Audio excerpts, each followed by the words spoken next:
Hermann نے گھوڑا موڑا اور تیزی سے اندر گیا۔ وہ سب سے پہلے مسلمانوں کے کیمپ میں گیا اور وہاں کے انچارج سے حدید کی نشانیاں بتا کر پوچھا کہ وہ کہاں ہے۔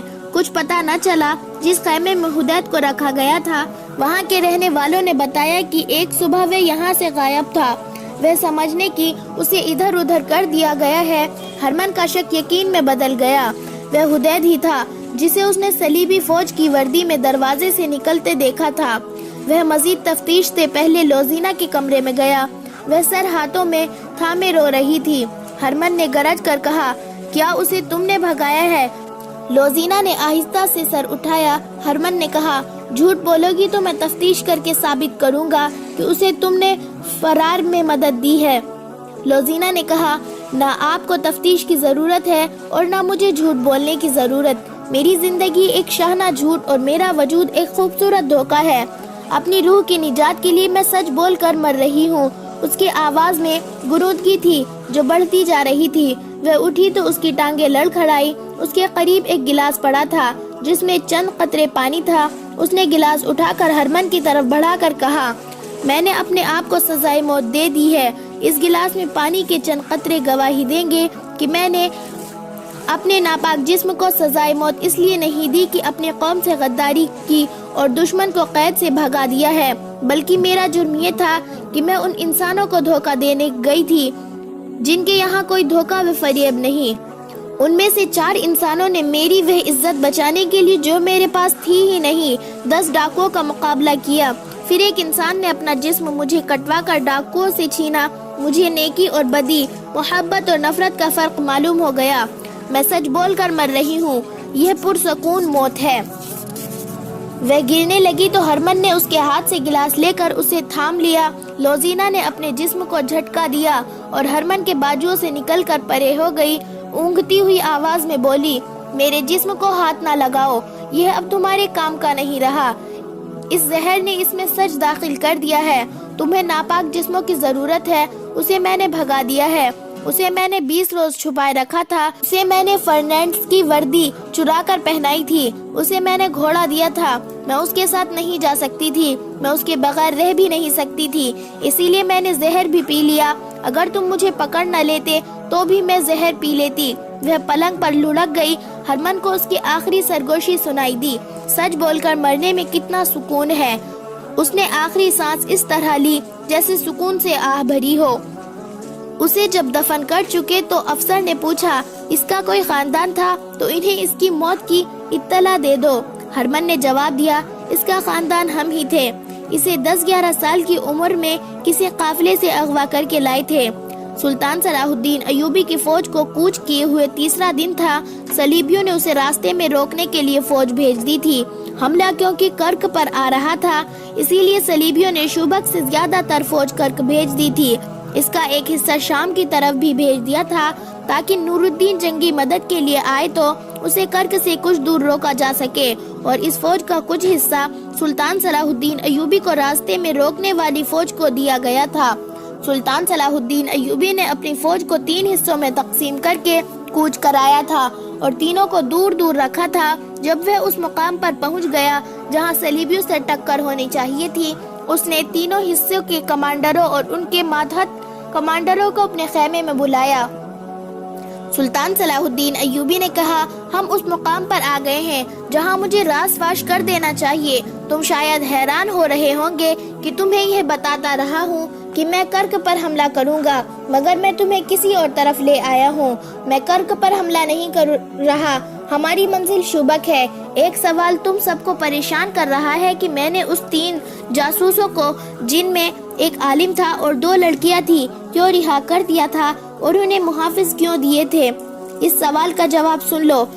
میں نے انہیں اپنے ساتھ والے کمرے میں بیٹھا کر درمیان کا دروازہ آدھا کھلا رکھا اور علی بن سفیان اور 2 نائبین کو یہ بتانا شروع کر دیا کہ میں فلاں تاریخ کو کرک پر حملہ کر رہا ہوں۔ میں جانتا تھا کہ جاسوس سن رہے تھے۔ میں نے ان کے کانوں میں یہ بھی ڈالا تھا کہ میں صلیبیوں سے کھلے میدان کی جنگ سے ڈرتا ہوں۔ اس قسم کی باتیں ان کے کانوں میں ڈال کر انہیں رہا کر دیا اور انہیں محافظ دیے تاکہ وہ صحیح سلامت شوبک پہنچ جائے۔ مجھے اطلاع ملی ہے کہ راستے میں ایک حادثہ ہو گیا ہے۔ ڈاکوؤں نے 3 محافظوں اور ایک لڑکی کو مار ڈالا ہے۔ چوتھا محافظ کل رات شوبک سے واپس آ گیا ہے۔ وہاں ہماری جو جاسوس ہیں انہوں نے اطلاع دی ہے کہ عالم جاسوس زندہ شوبک پہنچ گیا تھا جس نے میرا دھوکہ کامیاب کر دیا ہے۔ صلیبیوں نے اپنی فوج میری مرضی کے مطابق تقسیم کر دی ہے۔ اس وقت تمہاری فوج کا بائیں والا حصہ صلیبیوں کی بہت بڑی فوج کے بائیں پہلو سے 4 میل دور ہے۔ اس نے بائیں حصے کے کمانڈر سے کہا، آج سورج غروب ہونے کے بعد تم اپنے تمام گھڑ سوار دستے سیدھے آگے 2 میل لے جاؤ گے۔ وہاں سے اپنے بائیں کو ہو جانا، 4 میل سیدھا جانا، پھر بائیں کو جانا اور 2 میل پر دشمن تمہیں آرام کی حالت میں ملے گا۔ حملہ کرنا تم جانتے ہو، یہ تیز حملہ ہوگا۔ راستے میں جو کچھ آئے اسے کچلتے ہوئے نکل جاؤ اور اپنی اسی جگہ پر آ جاؤ جہاں سے چلے تھے۔ دوسرا حصہ شام کے بعد سیدھا آگے بڑھے گا، 8-9 میل جا کر بائیں کو ہو جائے گا۔ 8-9 میل جا کر بائیں کو ہو جائے گا۔ تمہیں دشمن کی رسد اور قافلے ملیں گے۔ اس کے علاوہ تم دشمن کے عقم میں ہوں گے۔ دن کے وقت دشمن بائیں والے حصے کے تعاقب میں آئے گا، لیکن تم سامنے کی ٹکر نہیں لوگے۔ دن کو بہت پیچھے آ جاؤ گے، رات کو پھر حملہ کرو گے اور رکو گے نہیں۔ صلیبی آگے بڑھیں گے تو درمیان والا حصہ عقب سے حملہ کرے گا اور دشمن کے سنبھلنے تک بکھر جائے گا۔ تیسرا حصہ جو میرے ساتھ ہے آج رات کوچ کر رہا ہے۔ ہم کل دوپہر تک شوبک کا محاصرہ کر چکے ہوں گے۔ باقی 2 حصے صلیبیوں کو ان طریقوں سے جن کی میں تمہیں مشق کراتا رہا ہوں دشمن کو صحرا سے پریشان کیے رکھیں گے، اس تک رسد نہیں پہنچنے دیں گے۔ وہ جیوں ہی پانی کے چشموں سے ہٹے گا تم چشموں پر قبضہ کر لو گے۔ حملہ ہمیشہ پہلو پر کرو گے اور لڑنے کے لیے رکو گے نہیں۔ جانباز دستے ہر رات دشمن کے مویشیوں پر آگ پھینکیں گے۔ یہ 1171 کے آخری دن تھے جب کرک والوں کو سلطان صلاح الدین ایوبی کے لیے انتظار کے بعد پتا چلا کہ شوبک جیسا اہم قلعہ سلطان صلاح الدین ایوبی کے محاصرے میں آ گیا ہے، جبکہ زیادہ تر فوج کرک میں اکٹھی کر لی گئی ہے اور صحرا میں بھیج دی گئی ہے۔ شوبک کو وہ کوئی مدد نہیں دے سکتے تھے۔ صحرا میں جو فوج گئی تھی مسلمان اس کا برا حشر کر رہے تھے۔ صلیبیوں کی پریشانی یہ تھی کہ مسلمان سامنے آ کر نہیں لڑتے تھے، وہ گوریلا اور کمانڈروں طرز کے حملوں سے ان کا نقصان کر رہے تھے۔ انہوں نے رسد روک لی تھی، پانی پر مسلمانوں کا قبضہ ہو گیا تھا۔ صلیبیوں کی یہ فوج نہ لڑنے کے قابل رہی تھی نہ پیچھے ہٹ کر شوبک کو بچانے کے لیے پہنچ سکتی تھی۔ شوبک میں صلیبیوں نے قلعے اور شہر کی دیواروں سے تیروں اور برچھیوں سے بہت مقابلہ کیا، لیکن سلطان صلاح الدین ایوبی کے نقب زن دستوں نے دیواریں توڑ لی۔ یہ محاصرہ تقریباً 1.5 مہینے رہا۔ آخر سلطان صلاح الدین ایوبی شوبک میں داخل ہو گیا۔ وہ سب سے پہلے بیغار کیمپ میں گیا جہاں کے بد نصیب قیدیوں نے خدا کے آگے شکر کے سجدے کیے۔ صلیبیوں کی صحرا والی فوج بے ترتیبی میں پسپا ہو کر کرک کے قلعے میں چلی گئی جہاں بہت سی فوج بیکار بیٹھی سلطان صلاح الدین ایوبی کا انتظار کر رہی تھی۔ 1172 عیسوی کا دوسرا مہینہ گزر رہا تھا۔ شوبک کا قلعہ تو سر ہو چکا تھا لیکن شہر میں ابھی بد نظمی اور افراتفری تھی۔ عیسائی اپنے کنبوں سمیت وہاں سے بھاگنے کی کوشش کر رہے تھے، کچھ بھاگ بھی گئے تھے۔ انہیں ڈر یہ محسوس ہو رہا تھا کہ جس طرح انہوں نے شوبک کے مسلمان باشندوں پر ظلم و تشدد کر رکھا تھا اسی طرح اب مسلمان ان کا جینا حرام کر دیں گے۔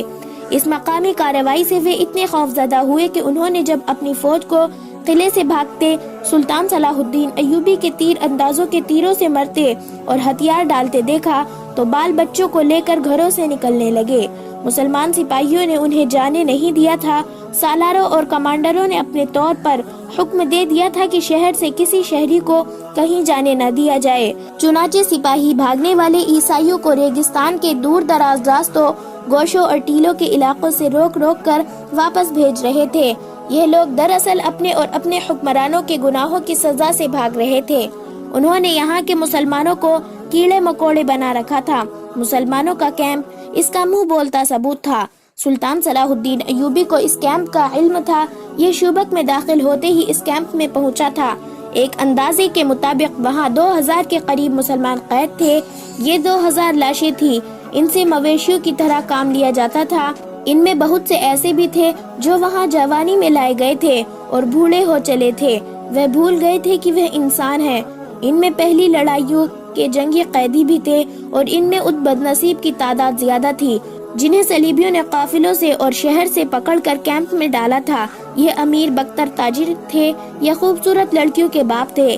ان سے دولت مال اور لڑکیاں چھین لی گئی تھی۔ ان میں شہر کے وہ مسلمان بھی تھے جن کے خلاف یہ الزام تھا کہ وہ سلطنت اسلامیہ کے وفادار اور صلیب کے دشمن ہیں۔ شہر میں جو مسلمان رہتے تھے وہ نماز اور قرآن گھروں میں چھپ چھپ کر پڑھتے تھے، وہ بھی اس طرح کی آواز باہر نہ جائے۔ وہ معمولی حیثیت کے عیسائیوں کو بھی جھک کر سلام کرتے تھے۔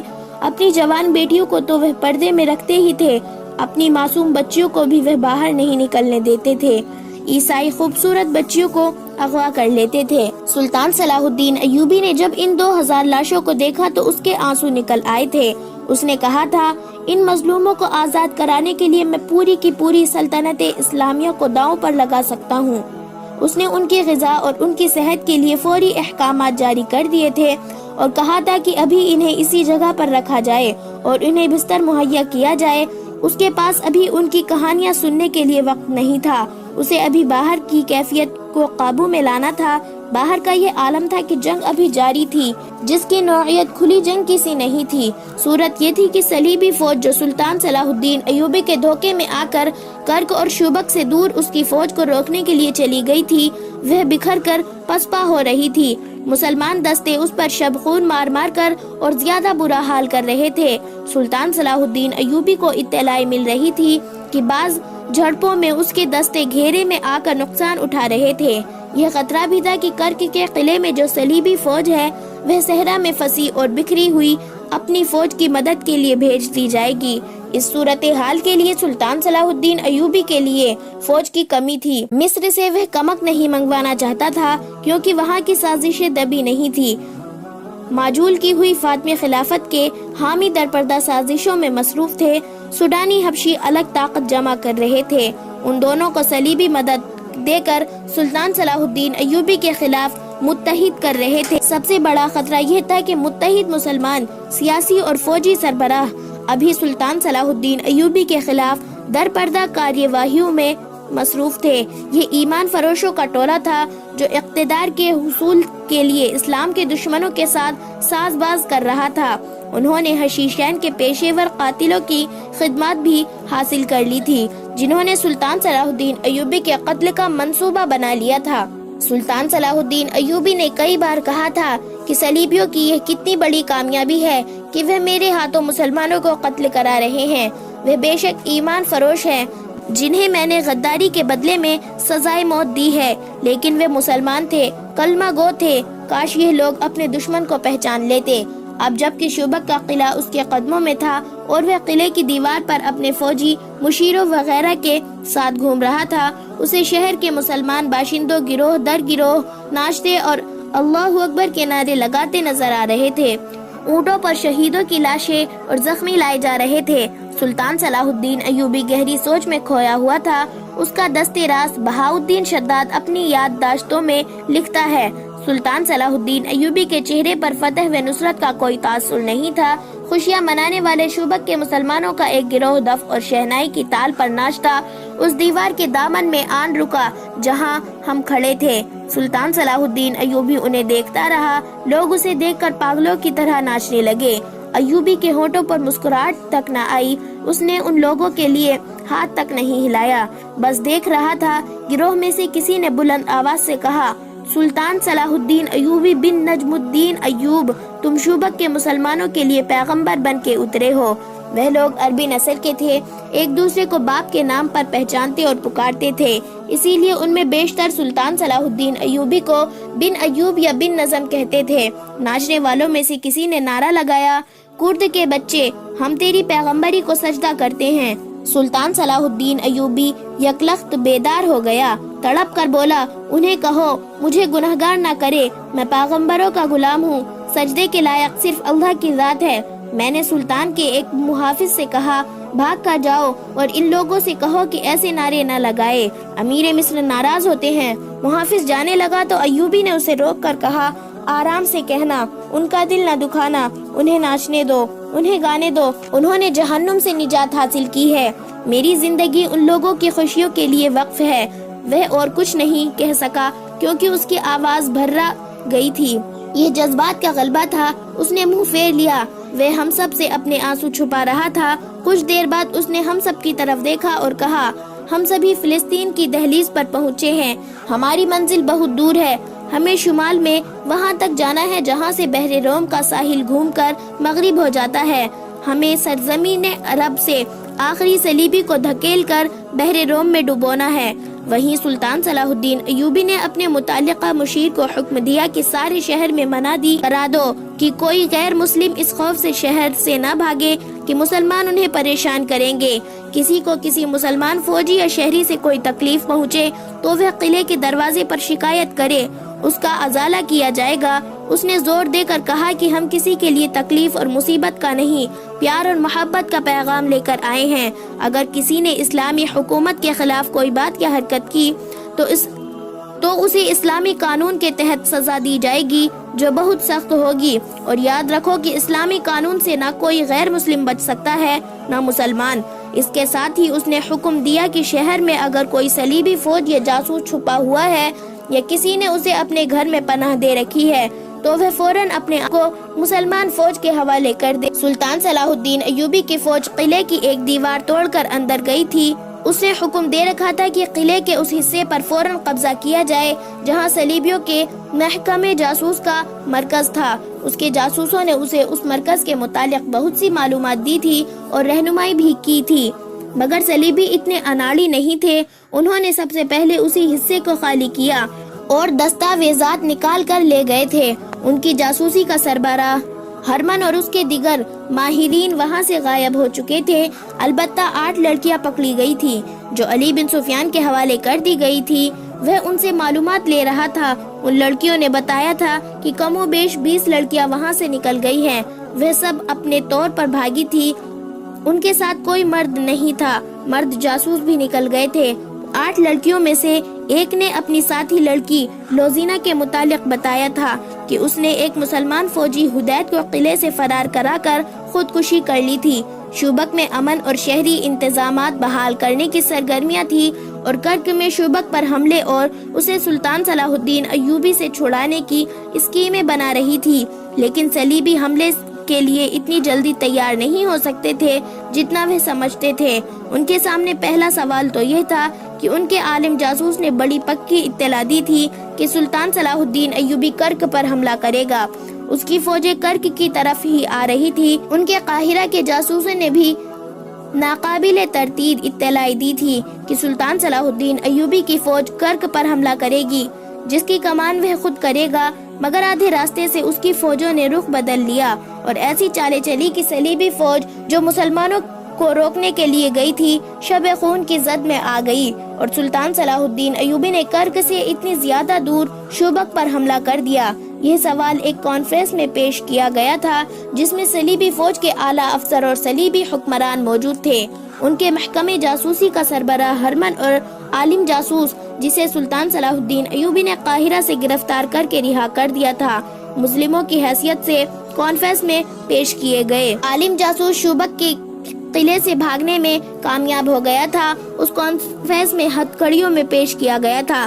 اس پر الزام یہ تھا کہ اس نے غلط اطلاع دے کر مسلمانوں کو فائدہ پہنچایا اور ان کی فتح کا باعث بنا۔ اس نے ایک بار پھر بیان دیا کہ اسے یہ اطلاع کس طرح ملی تھی کہ سلطان صلاح الدین ایوبی کرک پر حملہ کرے گا۔ اس نے یہ بھی کہا کہ اگر اس کی اطلاع میں کوئی شک تھا تو متعلقہ محکمے کو اس کے مطابق عمل نہیں کرنا چاہیے تھا۔ اس کے اس بیان پر ہرمن سے پوچھا گیا کہ اس نے جاسوسی کے ماہر کی حیثیت سے کیوں تسلیم کر لیا تھا کہ اس جاسوس کی لائی ہوئی اطلاع بالکل صحیح ہے۔ ہرمن نے کہا، مجھے اس بارے میں بہت کچھ کہنا ہے۔ میں یہ دعویٰ کر سکتا ہوں کہ میں جاسوسی اور سراغ ثانی کا ماہر ہوں، مگر کئی موقع ایسے آئے ہیں جن میں میری مہارت اور میرے جاسوسوں کی محنت اور قربانی کو نظر انداز کیا گیا۔ اس کا نتیجہ یہ ہوا کہ میری مہارت فوج کی مرکزی کمان کے حکم یا کسی بادشاہ کے حکم کی نظر ہو گئی۔ اس کانفرنس میں 3 حکمران موجود ہیں اور ان کی متحدہ کمان کے اعلیٰ کمانڈر بھی موجود ہے، اور جبکہ ہم اتنی بڑی شکست سے 2-4 ہوئے ہیں جس میں شوبک جیسا قلعہ ہاتھ سے نکل گیا ہے، اس کے ساتھ میلوں وسیع علاقے پر مسلمانوں کا قبضہ ہو گیا ہے، سال بھر کی رسد اور دیگر ساز و سامان دشمن کے ہاتھ لگا ہے اور شوبک کی پوری آبادی مسلمانوں کی غلام ہو گئی ہے۔ میں آپ کی خامیاں اور احکامانہ حرکتیں آپ کے سامنے رکھنا اپنا فرض سمجھتا ہوں، اور میں آپ سب کو بسند احترام یاد دلاتا ہوں کہ ہم نے صلیب پر حلف اٹھایا ہے کہ صلیب کے وقار کے لیے اپنا آپ قربان کر دیں گے۔ اگر آپ میں سے کسی کے ذاتی وقار کو ٹھیس پہنچے تو اسے صلیب کا وقار پیش نظر رکھنا چاہیے۔